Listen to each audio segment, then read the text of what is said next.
വിശുദ്ധ ലൂക്കായുടെ സുവിശേഷം 12-ാം അധ്യായം 1 മുതൽ 59 വരെയുള്ള വാക്യങ്ങൾ. ഭയം കൂടാതെ സാക്ഷ്യം നൽകുക. പരസ്പരം ചവിട്ടേൽക്കാത്ത വിധം ആയിരക്കണക്കിന് ജനങ്ങൾ തിങ്ങിക്കൂടി.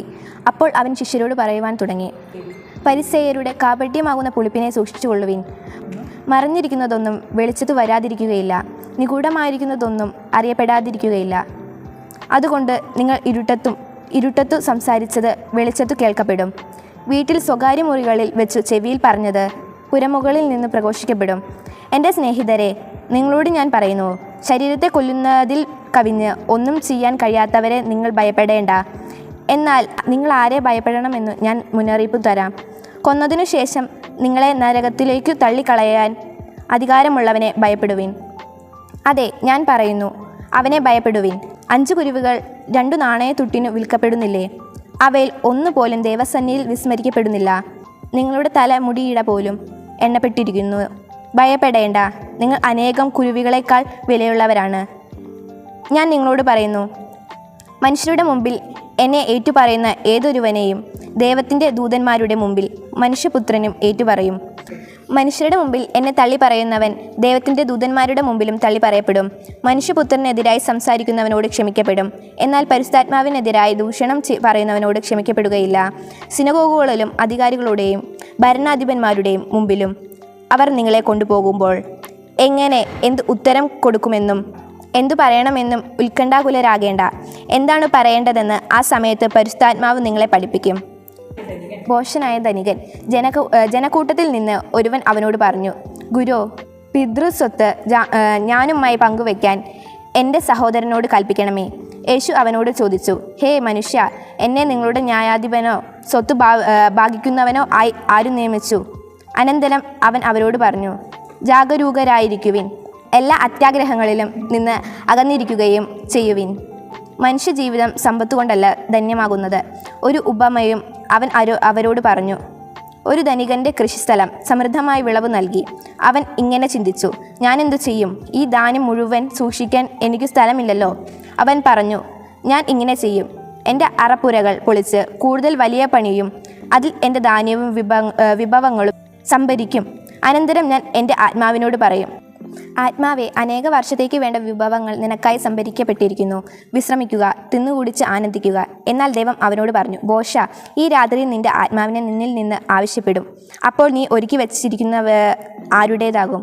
ദൈവസന്നിധിയിൽ സമ്പന്നനാകാതെ തനിക്ക് വേണ്ടി സമ്പത്ത് ശേഖരിച്ചു വെക്കുന്നവനും ദൈവപരിപാലനത്തിൽ ആശ്രയം. വീണ്ടും അവൻ ശിഷ്യരോട് അരുൾ ചെയ്തു, അതിനാൽ ഞാൻ നിങ്ങളോട് പറയുന്നു, എന്തു ഭക്ഷിക്കും എന്ന് ജീവനെപ്പറ്റിയോ എന്തു ധരിക്കും എന്ന ശരീരത്തെപ്പറ്റിയോ നിങ്ങൾ ആകുലരാകേണ്ട.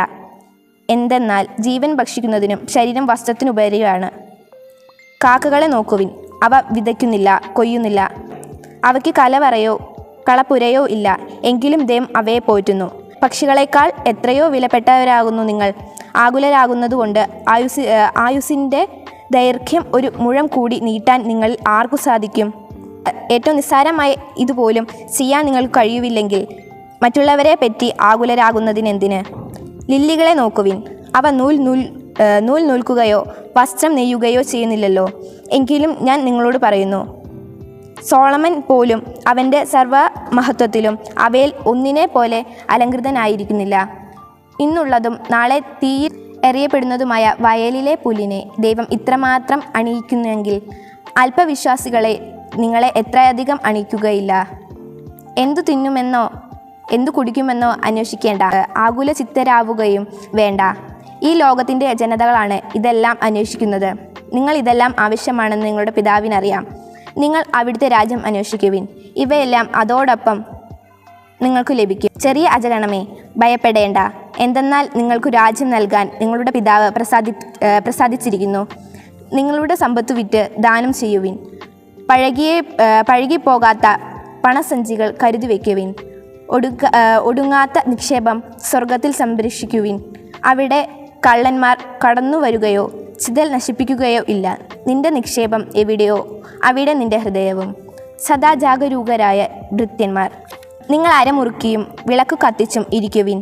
തങ്ങളുടെ യജമാൻ കല്യാണ വിരുന്നു കഴിഞ്ഞ് മടങ്ങി വന്നു. യജമാൻ വരുമ്പോൾ ഉണർന്നിരിക്കുന്നവരായി കാണുന്ന ഭൃത്യന്മാർ ഭാഗ്യവാന്മാർ. സത്യമായി ഞാൻ നിങ്ങളോട് പറയുന്നു, അവൻ അരമുറുക്കി അവനെ ഭക്ഷണത്തിനിരുത്തുകയും അടുത്തു ചെന്ന് അവരെ പരിചരിക്കുകയും ചെയ്യും. അവൻ രാത്രിയുടെ 2-ാം യാമത്തിലോ 3-ാം യാമത്തിലോ വന്നാലും അവനെ ഒരുക്കമുള്ളവരായി കണ്ടാൽ ആ ഭൃത്യന്മാർ ഭാഗ്യവാന്മാർ. ഇത് അറിഞ്ഞുകൊള്ളുവിൻ, കള്ളൻ ഏതു മണിക്കൂറിൽ വരുമെന്ന് ഗൃഹനായകൻ അറിഞ്ഞിരിക്കുന്നുവെങ്കിൽ തൻ്റെ വീട് കുത്തി തുറക്കാൻ അനുവദിക്കുമായിരുന്നില്ല. നിങ്ങളും ഒരുങ്ങിയിരിക്കുവിൻ, എന്തെന്നാൽ പ്രതീക്ഷിക്കാതെ മണിക്കൂറിലാണ് മനുഷ്യപുത്രൻ വരുന്നത്. പത്രോസ് ചോദിച്ചു, കർത്താവേ, നീ ഈ ഉപമ പറയുന്നത് ഞങ്ങൾക്ക് വേണ്ടിയോ എല്ലാവർക്കും വേണ്ടിയോ? അപ്പോൾ കർത്താവ് പറഞ്ഞു, വീട്ടുജോലിക്കാർക്കു യഥാസമയം ഭക്ഷണം കൊടുക്കേണ്ടതിന് യജമാനൻ അവരുടെ മേൽ നിയമിക്കുന്ന വിശ്വസ്തതയും വിവേകിയുമായ കാര്യസ്ഥനാരാണ്? യജമാൻ വരുമ്പോൾ ജോലിയിൽ വ്യാപൃതനായി കാണപ്പെടുന്ന ഭൃത്യൻ ഭാഗ്യവാൻ. സത്യമായി ഞാൻ നിങ്ങളോട് പറയുന്നു, അവൻ തൻ്റെ സകല സ്വത്തുക്കളുടെയും മേൽ അവനെ നിയമിക്കും. എന്നാൽ ആ ഭൃത്യൻ തൻ്റെ യജമാൻ വരാൻ വൈകുമെന്ന് ഉള്ളിൽ കരുതി യജമാൻ്റെ ദാസന്മാരെയും ദാസിമാരെയും അടിക്കാനും തിന്നുകുടിച്ച് ഉന്മത്തനാകാനും തുടങ്ങിയാൽ പ്രതീക്ഷിക്കാതെ ദിവസത്തിലും അറിയാതെ മണിക്കൂറിലും യജമാൻ വരികയും അവനെ ശിക്ഷിച്ച് അവൻ്റെ പങ്ക് വിശ്വാസികളോട് കൂടെ ആക്കുകയും ചെയ്യും. യജമാൻ്റെ ഹിതം അറിഞ്ഞിട്ടും അതനുസരിച്ച് പ്രവർത്തിക്കുകയോ അതിന് ഒരുങ്ങുകയോ ചെയ്യാത്ത ഭൃത്യൻ കഠിനമായി പ്രഹരിക്കപ്പെടും. എന്നാൽ അറിയാതെയാണ് ഒരുവൻ ശിക്ഷാർഹമായി തെറ്റു ചെയ്തതെങ്കിൽ അവൻ ലഘുവായി പ്രഹരിക്കപ്പെടുകയുള്ളൂ. അധികം ലഭിച്ചവനിൽ നിന്ന് അധികം ആവശ്യപ്പെടും, അധികം ഏൽപ്പിക്കപ്പെട്ടവനോട് അധികം ചോദിക്കും. സമാധാനമല്ല ഭിന്നതകൾ. ഭൂമിയിൽ തീയിടാനാണ് ഞാൻ വന്നത്. അത് ഇതിനകം കത്തിജ്വലിച്ചിരിക്കുന്നെങ്കിൽ എനിക്ക് ഒരു സ്നാനം സ്വീകരിക്കാനുണ്ട്. അത് നിവൃത്തിയാകുവോളം ഞാൻ എത്ര ഞെരുങ്ങുന്നു. ഭൂമിയിൽ സമാധാനം നൽകാനാണു ഞാൻ വന്നിരിക്കുന്നതെന്ന് നിങ്ങൾ വിചാരിക്കുന്നുവോ? അല്ല, ഭിന്നത എന്നു ഞാൻ നിങ്ങളോട് പറയുന്നു. ഭിന്നിച്ചിരിക്കുന്ന 5 പേർ ഇനി മേൽ ഒരു വീട്ടിലുണ്ടായിരിക്കും. 3 പേർ 2 പേർക്ക് എതിരായും 2 പേർ 3 പേർക്ക് എതിരായും ഭിന്നിച്ചിരിക്കും. പിതാവ് പുത്രനും പുത്രൻ പിതാവിനും എതിരായും അമ്മ മകൾക്കും മകൾ അമ്മയ്ക്കും എതിരായും അമ്മായിയമ്മ മരുമകൾക്കും മരുമകൾ അമ്മായിയമ്മയ്ക്കും എതിരായും ഭിന്നിക്കും. കാലത്തിൻ്റെ അടയാളങ്ങൾ വിവേചിക്കുവിൻ. അവൻ ജനക്കൂട്ടത്തോട് പറഞ്ഞു, പടിഞ്ഞാറ് മേഘം ഉയരുന്നതു കണ്ടാൽ മഴ വരുന്നു എന്നു നിങ്ങൾ പറയുന്നു. അങ്ങനെ സംഭവിക്കുകയും ചെയ്യുന്നു. തെക്കൻ കാറ്റടിക്കുമ്പോൾ അത്യുഷ്ണം ഉണ്ടാകുമെന്ന് നിങ്ങൾ പറയുന്നു, അത് സംഭവിക്കുന്നു.